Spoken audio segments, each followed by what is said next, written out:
پاک پڑھنے کے بے شمار فضائل و برکات ہیں، بہت ساری احادیث، بہت سارے فضائل درود پاک کے لیے واقعات ہمیں ملتے ہیں، اور جس سے ہمارا ایمان بھی تازہ ہوتا ہے اور یہ اندازہ بھی ہوتا ہے یہ کیسا شاندار وظیفہ ہے جو کب کب کہاں کہاں اور کیسے کیسے ہمیں کام آتا ہے۔ سبحان اللہ، ایسے ایسے واقعات ہیں کہ ایمان تازہ ہو جاتا ہے۔ ایک بار سرکار دو عالم صلی اللہ تعالی وسلم کے کاشانہ اقدس میں بی بی عائشہ صدیقہ رضی اللہ تعالی عنہا فرماتی ہیں کہ رات کا پہر تھا اور میں کچھ کپڑے وغیرہ سی رہی تھی، اور پھر چراغ گل ہو گیا اور میرے ہاتھ سے سوئی بھی گر گئی۔ اب آپ مجھے ذرا بتائیے کہ اس روشنی میں بھی سوئی گر جائے تو ڈھونڈنا آسان نہیں ہے، اگر چراغ ہی گل ہو جائے، اندھیرا ہو جائے تو پھر تو تقریباً ناممکن ہو جاتا ہے۔ فرماتی میں سوئی تلاش کر رہی تھی کہ اتنے میں میرے آقا مدینے والے مصطفیٰ صلی اللہ تعالی علیہ وسلم اپنا نور برساتا چہرہ لے کر میرے کمرے میں تشریف لے آئے۔ میرے آقا تو کیا کمرے میں تشریف لائے، چہرہ مبارک سے اتنا نور نکلا کہ میرا پورا کمرہ ہی بقعہ نور بن گیا، پورا کمرہ جگمگ کرنے لگا، اتنی روشنی ہو گئی کہ میں نے اس نور کی روشنی میں اپنی سوئی کو تلاش کر لیا۔ یہ بڑی کمال کی بات ہے، ذرا سمجھیے گا، کسی کا چہرہ روشن ہونا، کسی کا چہرہ اچھا ہونا، لوگ کہتے ہیں چہرے پہ بڑا نور ہے، بڑا برائٹ چہرہ ہے، یہ الگ بات ہے، مگر چہرے سے نور اتنا نکلنا کہ اندھیرا کمرہ ہی روشن ہو جائے، اس نور کا عالم کیسا ہوگا۔ اور یہ تو احادیث سے ثابت ہے، اگر ہم یہ پڑھتے ہیں نعت کہ نور والا آیا ہے، نور لے کر آیا ہے، سارے عالم میں یہ دیکھو کیسا نور چھایا ہے، تو یہ تو احادیث سے نبی پاک کو لوگوں نے دیکھ کر بتایا۔ تو اتنا نور کہ کہتی میں نے سوئی تلاش کر لی، تو آپ فرماتی پھر میں نے نبی پاک سے عرض کیا حضور آپ کتنے حسین ہیں، آپ کا چہرہ کتنا روشن ہے۔ سرکار دو عالم علیہ الصلوۃ والسلام نے ارشاد فرمایا، آپ فرماتے ہیں بدبخت ہے وہ شخص جو قیامت کے دن میرا یہ چہرہ بھی نہیں دیکھ سکے گا۔ عرض کیا حضور وہ کون بدبخت ہے؟ فرمایا بخیل ہے، بخیل کہتے کنجوس کو، فرمایا کنجوس ہے وہ شخص۔ تو آپ نے کہا حضور وہ کون کنجوس ہے؟ اب ذرا پہلے تو اس بات کو سمجھیے کہ قیامت کے دن نبی پاک علیہ الصلوۃ والسلام کے چہرے کو نہ دیکھ سکنا یہ کوئی چھوٹی محرومی نہیں ہے۔ اگر میں آپ سب سے ایک سوال کروں کہ بتائیے وہ کون سی ذات ہے کہ قیامت کے دن جو شفاعت کرے گی، جو اپنے غلاموں کو تلاش کر کر کے انشاءاللہ اپنے کرم سے جنت میں لے جائیں گے، تو وہ کوئی اور نہیں ہے، وہ صرف جناب رسول اللہ صلی اللہ تعالی علیہ وسلم ہیں۔ بریلی کے تاجدار کہتے ہیں نا، سنتے ہیں کہ محشر میں صرف ان کی رسائی ہے، there is nobody else، اور کوئی نہیں ہے۔ سنتے ہیں کہ محشر میں صرف ان کی رسائی ہے، گر ان کی رسائی ہے لو جب تو بنائی ہے۔ تو اب جو نبی پاک کا دیدار ہی نہیں کر سکے گا، شفاعت کس سے لے گا، دامن میں کس کے چھپے گا؟ تو یہ چھوٹی محرومی نہیں، یہ بڑا پرابلم ہے۔ تو آپ عرض کرتی ہیں حضور وہ کون بخیل ہوگا، وہ کون کنجوس ہوگا؟ سرکار دو عالم صلی اللہ تعالی علیہ وسلم نے فرمایا وہ شخص جس کے سامنے میرا ذکر ہو اور وہ مجھ پر درود نہ پڑھے۔ اب آپ غور کیجئے، نبی پاک پر صلی اللہ تعالی علیہ وسلم پر ہم کتنا درود پڑھتے ہیں۔ اچھا، اب اس میں علماء نے ایک بڑی آسانی ہمارے لیے کر دی، ہم کسی محفل میں جاتے ہیں، اجتماع میں جاتے ہیں، جہاں بار بار سرکار دو عالم صلی اللہ تعالی علیہ وآلہ وسلم کا نام نامی لیا جاتا ہے، ہو سکتا ہے کبھی ہم بھی درود پاک پڑھنے سے رہ جاتے ہوں، تو علماء نے فرمایا کہ روزانہ اپنی روٹین میں، اپنی دن بھر میں کوئی ایسا عدد متعین کر لے، فکس کر لے کہ روزانہ میں نے 100 بار، 200 بار، 313 بار، اللہ جتنی توفیق دے میں نے درود پاک پڑھنے، اور درود پاک پڑھ لے تو اب پورے دن میں اگر نبی پاک علیہ السلام کا نام سنا تھا یا کہا تھا اور درود پڑھنا رہ گیا تھا، تو یہ بعد میں درود پڑھنا اس درود نہ پڑھنے کے قائم مقام ہو جائے گا۔ تو اب زندگی میں ایک اصول بنائیں، ایک روٹین بنائیں کہ فضول باتوں سے اپنے آپ کو بچا کر انشاءاللہ کثرت کے ساتھ درود پاک پڑھیں گے۔ ہمیں تو دیدار بھی کرنا ہے اور آقا سے ملاقات بھی کرنی ہے۔ ہاں، نبی پاک کے ہاتھوں جام کوثر بھی پینا ہے انشاءاللہ، آقا کے کرم سے انشاءاللہ پل صراط سے ڈرتے ہوئے نہیں، انشاءاللہ جھومتے ہوئے وجد کرتے ہوئے گزرنا ہے۔ سیدی اعلیٰ حضرت بھی کمال ہے نا، لوگ کہتے ہیں، واقعی روایتوں بھی مضمون ہے کہ لوگ پل صراط پر چیخ رہے ہوں گے، پکار رہے ہوں گے، ڈر رہے ہوں گے، کیونکہ ان کے سامنے لوگ کٹ کٹ کے جہنم میں گر رہے ہوں گے نا۔ One of the most harbour bridge, ایسا کوئی پل دنیا میں نہیں ہے، نہ ہو سکتا ہے، جہنم کے اوپر بنا ہوا پل ہے، اندھیرے میں ڈوبا ہوا، تلوار سے تیز، بال سے باریک، لوگ گھبرائے ہوئے ہوں گے، مگر میرے رضا سے پوچھو، کہتے گھبرانا کس بات کا ہے، آقا بھی تو وہاں ہوں گے نا۔ اور نبی پاک پل صراط کے کنارے اللہ کی بارگاہ میں رب سلم امتی کی صدائیں بلند کر رہے ہوں گے۔ تو اعلیٰ حضرت کہتے ہیں ڈرتے ہوئے نہیں گزرنا. آپ کہتے ہیں رضا پل سے اب وجد کرتے گزریے کہ ہے رب سلم صدائے محمد صلی اللہ وسلم. مل کر صلی اللہ. درود پاک کو نہ چھوڑیں, درود پاک کو تھام لیں, اپنی زندگی کا حصہ بنائیں. دنیا میں بھی برکتیں دیکھیں گے اور انشاءاللہ قیامت کے دن بھی اس کی برکتیں دیکھیں گے. پیارے آقا علیہ السلام فرماتے ہیں جس کا مضمون ہے حوض کوثر پر میرے پاس کچھ گروہ آئیں گے, کچھ لوگ آئیں گے جن کو میں کثرت درود کی وجہ سے پہچانوں گا. تو درود پڑھیں گے تو پہچان ہوگی نا, ہیں انشاءاللہ. تو درود پڑھیں گے انشاءاللہ. آئیے مل کر محبت کے ساتھ باآواز بلند درود پاک پڑھیں. صلو علی الحبیب صلی اللہ تعالی علی محمد صلی اللہ علیہ وسلم.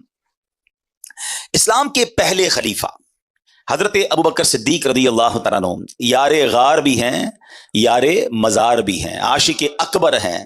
مرتبہ کیا ہے؟ افضل البشر بعد الانبیاء, یعنی کائنات میں انبیاء اور رسل کے بعد اگر کوئی سب سے افضل ہستی ہے تو وہ سیدنا صدیق اکبر رضی اللہ تعالیٰ عنہ کی ذات ہے.